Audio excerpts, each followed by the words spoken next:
സുഹൃത്തുക്കളെ, ഒരു സിനിമ ചെയ്തു എന്നതിൻ്റെ പേരിൽ ചാരസംഘടനയുമായിട്ട് ബന്ധമുണ്ട്, അല്ലെങ്കിൽ BJP അല്ലെങ്കിൽ നമ്മുടെ കേരളത്തിൽ വർഗീയ കലാപം ഉണ്ടാക്കാൻ ശ്രമിക്കുന്നു, രാഷ്ട്രീയപരമായിട്ട് അതിനെ വെള്ളപൂശാനായിട്ട് ശ്രമിക്കുന്നു എന്നൊക്കെ പറഞ്ഞുകൊണ്ട് BJP സംഘപരിവാർ എന്ന് പറയുന്ന രണ്ട് സംഘടനകൾ, ഒരു പ്രയോജനവുമില്ലാത്ത രണ്ട് ഊള സംഘടനകൾ പുറത്തേക്ക് വന്നിരിക്കുകയാണ്. എമ്പുരാൻ എന്ന് പറയുന്ന സിനിമയുടെ റിലീസിനോട് അനുബന്ധിച്ചിട്ട് ഇന്നിപ്പോൾ സിനിമ ഇറങ്ങിയിട്ട് 5 ദിവസത്തോളമായി.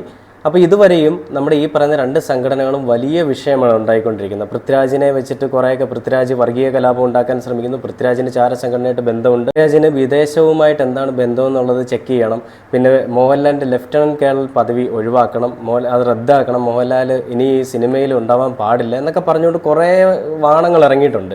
അപ്പോൾ ഇതിൽ എന്തുകൊണ്ടാണ് ഈ പറയുന്ന സംഘപരിവാറിനും അതേപോലെ BJPക്കും ഒക്കെ കുരുപൊട്ടുന്നത്?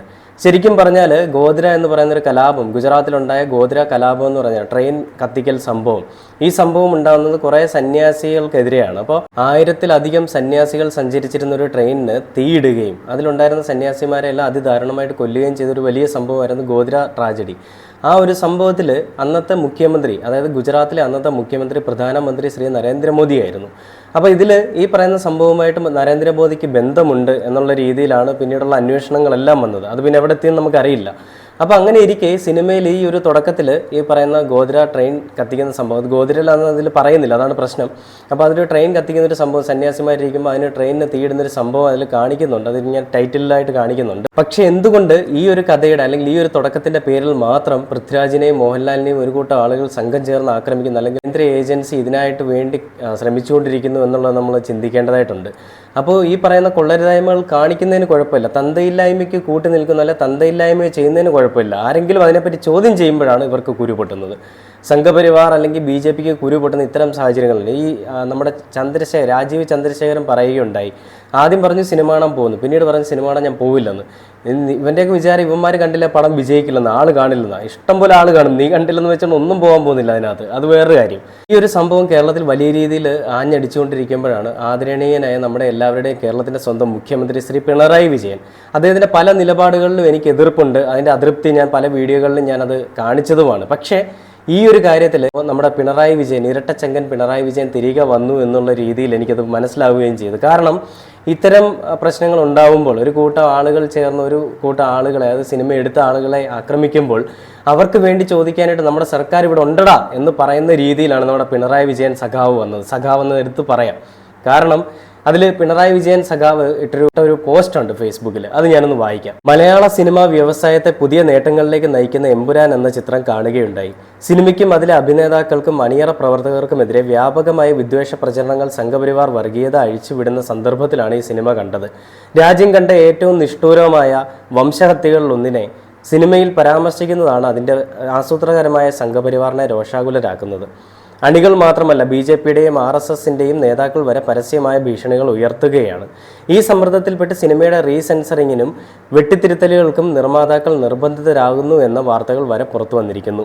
സംഘപരിവാർ സൃഷ്ടിക്കുന്ന ഭീതിയുടെ ഈ അന്തരീക്ഷം ആശങ്കപ്പെടുത്തുന്നതാണ്. വർഗീയതയ്ക്കെതിരെ നിലപാടെടുത്തു എന്നതുകൊണ്ടും അതിന്റെ ഭീകരത ചിത്രീകരിച്ചതുകൊണ്ടും ഒരു കലാസൃഷ്ടിയെ ഇല്ലായ്മ ചെയ്യാനും കലാകാരന്മാരെ നീചമായി ആക്രമിക്കാൻ വർഗീയവാദികൾക്ക് സാധിക്കുന്ന അവസ്ഥ ജനാധിപത്യത്തിന് ഭൂഷണമല്ല.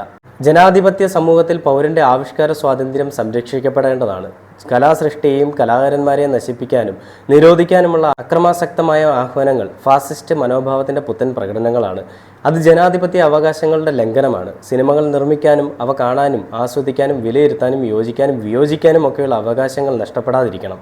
അതിനായി ജനാധിപത്യ മതേതര മൂല്യങ്ങളിൽ അടിയുറച്ച ഈ നാടിൻ്റെ ഒന്നിച്ചുള്ള സ്വരം ഉയരണം. എൻ്റെ പൊന്ന് സഖാവേ, ഇതാണ് നമ്മളെല്ലാവരും കാത്തിരുന്ന നമ്മുടെ മുഖ്യമന്ത്രി തിരുമ്പി വന്നിട്ട് എന്നൊക്കെ നമുക്ക് വേണമെങ്കിൽ പറയാം. ഈ ഒരു വാക്കുകൾ പറയുന്ന ഓരോ വാക്കുകളിലും അദ്ദേഹം എടുത്തു പറയുന്നുണ്ട്. നമ്മുടെ നാട്ടിലെ കൊള്ളരുതായ്മകൾ കാണിക്കുന്നതായിരിക്കണം നമ്മുടെ ഈ പറയുന്ന സിനിമകൾ, അല്ലെങ്കിൽ ഒരു സന്ദേശം നമ്മുടെ കേരളത്തിന് അല്ലെങ്കിൽ സമൂഹത്തിന് നൽകുന്നതായിരിക്കണം സിനിമകൾ എന്ന് പറയുന്നത്. ആ രീതിയിൽ തന്നെയാണ് അദ്ദേഹം പറഞ്ഞിരിക്കുന്നത്. അപ്പോൾ ഈ ഒരു പ്രശ്നങ്ങൾ ഇങ്ങനെ നടക്കുമ്പോൾ ഒരു കൂട്ടം ആളുകൾ കൂട്ടം ചേർന്ന് പൃഥ്വിരാജിനെ മാത്രം ആക്രമിക്കുന്നു. ഈ ശരിക്കും പറഞ്ഞാൽ സിനിമയിലെ ഈ ഒരു പ്രശ്നങ്ങൾ അത് പൃഥ്വിരാജിനെ മാത്രം ബേസ് ചെയ്ത് നിൽക്കുന്ന കാര്യമാണോ? അല്ല. ഈ ഒരു സിനിമ എഴുതിയിരിക്കുന്ന ആളെന്ന് പറയുന്നത് മുരളി ഗോപിയാണ്. അയാളാണ് കഥ എഴുതിയിരിക്കുന്നത്. സിനിമയുടെ ഡയറക്ടറാണ് നമ്മുടെ പൃഥ്വിരാജ്. അദ്ദേഹമാണ് മോഹൻലാലിനെ വെച്ച് സിനിമ എടുത്തിരിക്കുന്നത്.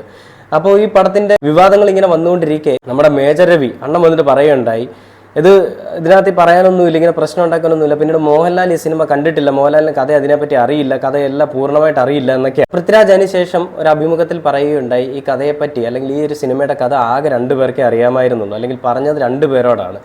ഒന്ന് ആന്റണി പെരുമ്പാവൂർ, 2 മോഹൻലാൽ. എല്ലാം കേട്ടിട്ട് ശരി മോനെ എന്ന് പറഞ്ഞതിൻ്റെ പേരിൽ മാത്രമാണ് ഈ ഒരു സിനിമ ചെയ്തത്, അല്ലെങ്കിൽ അത് ചെയ്യില്ലായിരുന്നു. അതിൻ്റെ പ്രധാന കാരണം മോഹൻലാൽ തന്നെയാണെന്ന് പൃഥ്വിരാജും പറയുന്നുണ്ട്. അത് കുറ്റം പറയുന്നതല്ല, പൃഥ്വിരാജിൻ്റെ എല്ലാവരുടെയും അറിവോടുകൂടി, അല്ലെങ്കിൽ മോഹൻലാലിൻ്റെയും നമ്മുടെ ആന്റണി പെരുമ്പാവൂരിൻ്റെ എല്ലാ അണിയറ പ്രവർത്തകരുടെ അറിവോടുകൂടി തന്നെയാണ് സിനിമ എടുത്തത്. ഒരിക്കലും പൃഥ്വിരാജ് ചതിച്ചു എന്നല്ല.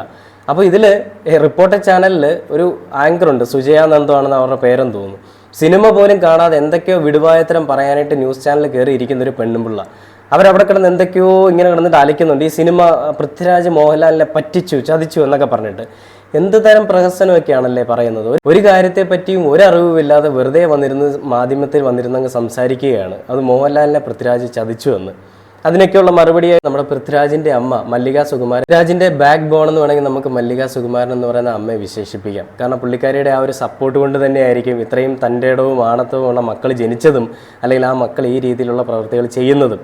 അപ്പം മല്ലിക സുകുമാരൻ എന്താണ് പറയാനുള്ളതെന്ന് നമുക്കൊന്ന് കേട്ടു നോക്കാം ഈ ഒരു കാര്യത്തെ പറ്റി.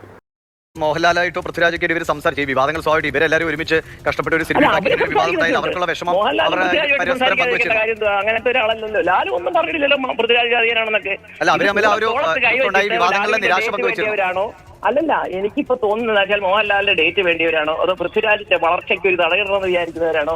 ഇന്നലെ വേറെ ഒരാളുടെ ഒരു എന്റെ ഫോണിൽ കിടപ്പുണ്ട്, നാഷണൽ അവാർഡ് വരാൻ പോകുന്ന ചേച്ചി, അത് ഇങ്ങനെയൊക്കെ പറയുമ്പോൾ നമ്മൾ ചിരിക്കുക. ഞങ്ങൾ എവിടെങ്കിലും പറഞ്ഞിട്ടുണ്ടോ അവാർഡ് വേണമെന്ന് പറഞ്ഞിട്ടുണ്ടോ നമ്മള്? അതൊന്നും പൃഥ്വിരാജ് മൈൻഡ് ചെയ്യുന്ന ആളെ അല്ല കേട്ടോ. അവാർഡ് കിട്ടിയോ കിട്ടിയില്ലയോ, നല്ല പടമാണെങ്കിൽ നല്ല പടമാണെന്ന് പൃഥ്വിരാജ് ആരുടെ പടവും പറയും. സത്യം പറയാം, എനിക്ക് അങ്ങനത്തെ കാര്യങ്ങളിലൊക്കെ എനിക്ക് ഏറ്റവും വലിയൊരു ഒരു ഇത് തോന്നിക്കഴിഞ്ഞത് എന്റെ പോസ്റ്റ് കണ്ടു എന്ന് പറഞ്ഞ് മാത്രം ഒരു മെസ്സേജ് മലയാളത്തിലെ ഏറ്റവും വലിയ മെഗാസ്റ്റാറിന്റെ ഇത് കണ്ടു, വിഷമിക്കേണ്ട. അതാണ് മലയാളി എന്ന് പറഞ്ഞ സിനിമാ സമൂഹം കണ്ടുപഠിക്കേണ്ടത്, വേറെ ആരുമല്ല ശ്രീ മമ്മൂട്ടി. നിങ്ങളൊക്കെ പറയുന്ന അദ്ദേഹം അങ്ങനെ അദ്ദേഹത്തിന് ഒരു കുഴപ്പമില്ല എന്നുള്ള എനിക്ക് നല്ല ഭംഗിയായിട്ടറിയാം. അതൊന്നുമില്ല, ഒരു 2-3 മാസം വിശ്രമിക്കുക, എന്തെങ്കിലുമൊക്കെ പ്രാഥമിക ചികിത്സകൾ ചെയ്യുക, അദ്ദേഹത്തെ അത് കഴിഞ്ഞ് സുഖമായിട്ട് അദ്ദേഹം വന്ന് അഭിനയിക്കും.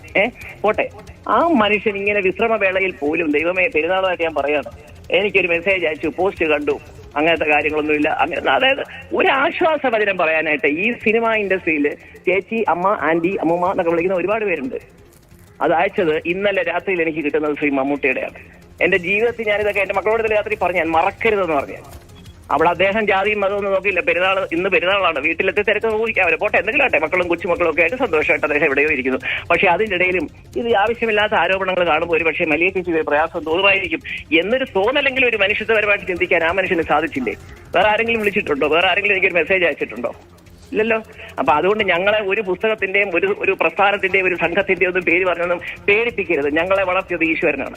കണ്ടില്ലേ, ആ അമ്മ പറയുന്നത് കേട്ടില്ലേ? ഞങ്ങളെ വളർത്തിയത് ഈശ്വരനാണ്. ആ ഈശ്വരനല്ലാതെ ഒരാളെയും പേടിയില്ല. സംഘപരിവാർ ആയിക്കോട്ടെ, BJP ആയിക്കോട്ടെ, ഏതവന്മാരായിക്കോട്ടെ, ഒരുത്തിനെയും പേടിക്കാതെ ജീവിക്കാനുള്ള അവകാശം നമുക്കുണ്ട്. ഒരു സിനിമ ചെയ്തു എന്നതിന്റെ പേരിൽ പക്ഷം ചേർന്ന് ഒരാളെ ആക്രമിക്കുക എന്ന് പറയുമ്പോൾ തന്തയില്ലായ്മയ്ക്ക് അപ്പുറത്തേക്ക് വാക്കുകളില്ല ഇതിനെ പറയാൻ. തന്ത ആരാന്ന് പോലും അറിയാത്തവന്മാരാണ് ഇതിനെതിരെ സംസാരിക്കുന്നത്, ഓർക്കണം. പിന്നെ ഈ ഒരു കാര്യം വന്ന സമയത്ത് നമ്മുടെ മല്ലിക സുകുമാരൻ, ആ അമ്മ പറയുന്നുണ്ട്, പിണറായി വിജയൻ എന്ന് പറയുന്ന സർക്കാർ ഇതൊക്കെ കാണുമ്പോഴാണ് അങ്ങേപോലെയുള്ള ആളുകൾ തന്നെ ഇനിയും ഭരണത്തിൽ വരണമെന്ന് ആഗ്രഹിച്ചു പോവുകയാണെന്ന്. കാരണം നമുക്കറിയാം, എത്രയൊക്കെ ഇല്ലെന്ന് പറഞ്ഞാൽ പക്ക വർഗീയവാദികളായിട്ടുള്ള ആരാണെന്ന് പോലും അറിയാത്ത ഒരു കൂട്ടം ആളുകളാണ് BJPയിലും സംഘപരിവാറിലും ഉള്ളതെന്ന് ഞാൻ പറഞ്ഞു കഴിഞ്ഞാൽ ആർക്കെങ്കിലും എതിർക്കാൻ സാധിക്കുമോ? ഇത്രയും വർഗീയത ഉണ്ടാക്കാൻ ശ്രമിക്കുന്ന ഒരു കൂട്ടം ഒരു പാർട്ടി അത് വേറെ ഒന്നും ഉണ്ടാവത്തില്ല. ഈ BJP അല്ലെങ്കിൽ സംഘപരിവാർ എന്ന് പറയുന്ന ഒരു സംഘടന മാത്രമേ ഉള്ളൂ വർഗീയ കലാപം ഉണ്ടാക്കാൻ ശ്രമിക്കുന്നവർ. ഞാൻ പിണറായി വിജയന്റെ പല നിലപാടുകളിൽ എതിർത്തിട്ടുണ്ടെങ്കിലും ഈ ഒരു നിലപാടിനോട് ഞാൻ യോജിക്കുകയാണ്. പിണറായി സർക്കാർ വന്നതിന് ശേഷം വർഗീയത എന്ന് പറയുന്ന സാധനം കേരളത്തിലേ ഇല്ല. അത് അങ്ങോട്ടൊക്കെ ഉണ്ട്, നമ്മുടെ പ്രധാനമന്ത്രി ഇരിക്കുന്ന സ്ഥലങ്ങളിലെല്ലാം ഉണ്ട്. പക്ഷേ ഈ പറയുന്ന നമ്മുടെ കേരളത്തിൽ വർഗീയത കാല് തൊടാൻ അല്ലെങ്കിൽ ഒരു തരി മണ്ണിൽ തൊടാൻ പോലും സമ്മതിക്കാത്ത നമ്മുടെ ഇരട്ടച്ചങ്കൻ ഇവിടെ ഉള്ളപ്പോൾ, അല്ലെങ്കിൽ ഇരട്ടച്ചങ്ങനെ പോലുള്ള ആളുകളുള്ളപ്പോൾ ഒരു കാരണവശാലും വർഗീയത നമ്മുടെ കേരളത്തിൽ തൊടില്ല, അല്ലെങ്കിൽ കേരളത്തിലേക്ക് ഒരു അറ്റത്ത് പോലും എത്താൻ പറ്റത്തില്ല. വർഗീയത പറയുന്ന പല ആളുകളുണ്ട്, അവരെയൊക്കെ അടിച്ചമർത്തി അവരെയൊക്കെ ഒതുക്കുകയും ചെയ്യുന്നുമുണ്ട്.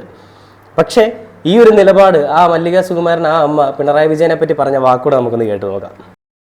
സത്യം, ഞാൻ ഒരുപാട് ബഹുമാനിക്കുന്ന ഒരു മുഖ്യമന്ത്രിയാണ് ശ്രീ പിണറായി, അത് അദ്ദേഹത്തിന് അറിയാം. ഞാൻ എന്ന് വിചാരിച്ച് ഞാൻ നിങ്ങളോടൊപ്പം കൂടിപ്പിടിച്ചില്ല. എന്റെ ആഗ്രഹം ഇതാണ് ഈ നാട്ടിലെ സ്ഥിതിയെങ്കിൽ സത്യം പറയണം, ശ്രീ പിണറായി വിജയനെ പോലുള്ളവർ ഇനിയും വരണം എന്ന് തന്നെ ഞാൻ ആത്മാർത്ഥമായിട്ട് ആഗ്രഹിക്കുക. കാരണം നമ്മളോടൊപ്പം നിന്ന് പൃഥ്വിരാജിന് വേണ്ടി സിനിമയ്ക്ക് വേണ്ടി സംസാരിച്ചവരുണ്ട്. പക്ഷെ അദ്ദേഹം സിനിമ പോയി കണ്ടിട്ട് എനിക്ക് അദ്ദേഹത്തിന് പറഞ്ഞതനുസരിച്ച് വന്ന മെസ്സേജുകളുണ്ടല്ലോ, എനിക്ക് അതൊക്കെ വാസ്തവത്തിൽ എനിക്ക് ഭയങ്കര അദ്ദേഹത്തോട് ഒരു തീർത്താൽ തീരാത്ത നന്ദിയുണ്ട്. കാരണം എന്റെ മോനൊരു കഴിവുള്ളവനാണ് എന്ന് സമ്മതിക്കാൻ മനസ്സ് കാണിച്ച ഒരു രാഷ്ട്രീയ നേതാവാണ് അദ്ദേഹം. വേറൊരാൾ പറയുന്നുണ്ട് നാളെ തൊട്ട് നിങ്ങൾ എംബാം ചെയ്ത എമ്പുരാൻ കാണുമെന്ന്. എനിക്കൊന്നേ പറയാനുള്ളൂ, എമ്പുരാനെ എംബാം ചെയ്യുമോ എന്തോരം ചെയ്തോട്ടെ, സ്വന്തം പാർട്ടി ആരും എംബാം ചെയ്യാതിരുന്നാൽ അവനവന് കൊള്ളാം. ശരിയാണ്. അതായത് സർക്കാരും മുഖ്യമന്ത്രിയും ആ സിനിമ കാണുകയും അതിനോട് അതിന്റെ പ്രതികരണം അറിയിച്ചു. അതുപോലെ എനിക്ക് നന്ദിയുണ്ട്. എന്തൊക്കെ പറഞ്ഞാലും ശരി, ഈ ചെറുപ്പകാലത്ത് ചോരത്തിളപ്പിൽ വല്ലതൊക്കെ പറഞ്ഞിട്ടുണ്ടെങ്കിൽ ഗണേശനെ എനിക്ക് 10 വയസ്സോട്ട് അറിയാം. ഗണേശന്റെ ഒരു മെസ്സേജ് ഉണ്ട് പടം കണ്ടിട്ട്, അതൊക്കെ വായിച്ചു കഴിയുമ്പോൾ നമുക്ക് ഞാൻ അവരോടൊക്കെ പറഞ്ഞത് അത് അങ്ങനെയുള്ള സമയത്താണ്. പിന്നെ എന്നെ ഏറ്റവും അധികം ഞെട്ടിച്ച ഒരു സംഭവം ഞാൻ നിങ്ങളുടെ അടുത്ത് പറയാണ്.